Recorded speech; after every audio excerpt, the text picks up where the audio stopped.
Wala na pong bagyo sa loob ng Philippine Area of Responsibility pero matindi ang iniwang epekto ng bagyong Quiapo at pinalakas nitong habagat. Sa tala ng Office of Civil Defense, 3 ang nasawi at nakatutok. Si Jandy Esteban ng GMA Regional TV. Nalubog sa kulay putik na baha ang bahaging ito ng National Highway sa barangay San Guillermo, San Nicolas, Ilocos Norte nitong Sabado. Umapaw kasi ang kalapit na Padsan River matapos sa mga pag-ulang dala ng bagyong Quiapo. Nakadaan naman ang ilang sasakyan pero mabagal lang ang takbo. Nagmistulang ilog din ang ilang kalsada sa Lipa, Batangas kahapon, kasunod ng buhos ng ulan na dulot ng habagat. Kabilang sa mga binaha ang bahaging yan sa labas ng isang mall, kung saan stranded ang ilang mamimili. Kita naman sa mga larawang ito ang mayat-mayang pagkidlat sa Ilagan City sa Isabela kagabi. Kasabay nito ang mahihinang pag-ulan at may kasama ring mga pagkulog. Sa Pamplona, Negros Oriental, wala nang buhay nang matagpuan ang 52 taong gulang na lalaki. Tinangay umano ito ng malakas na agos ng ilog, Miyerkules noong nakarang linggo. Timing po to sir na malakas yung ulan, 2 days or 3 days na sunod-sunod yung malakas yung ulan sir.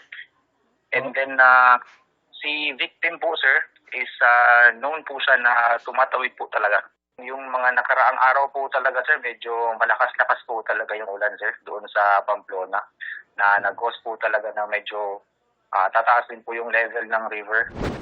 Abot bewang at dibdib naman ang tubig sa bayan ng Datupiang sa Maguindanao del Sur. Kasunod yan ng pag-apaw ng Rio Grande de Mindanao at Pulangi River. Sa kabila nito, tuloy-tuloy ang monitoring at assessment ng mga para-social workers sa mga apektadong pamilya.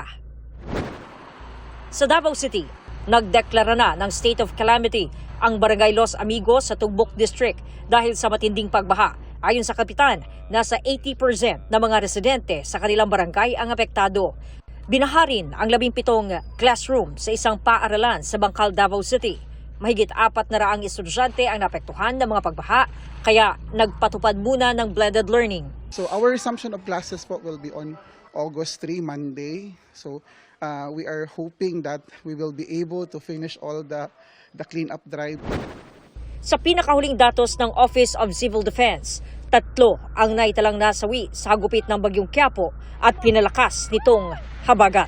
Mahigit 600 ang nasirang bahay, habang lagpas 200,000 individual ang apektado.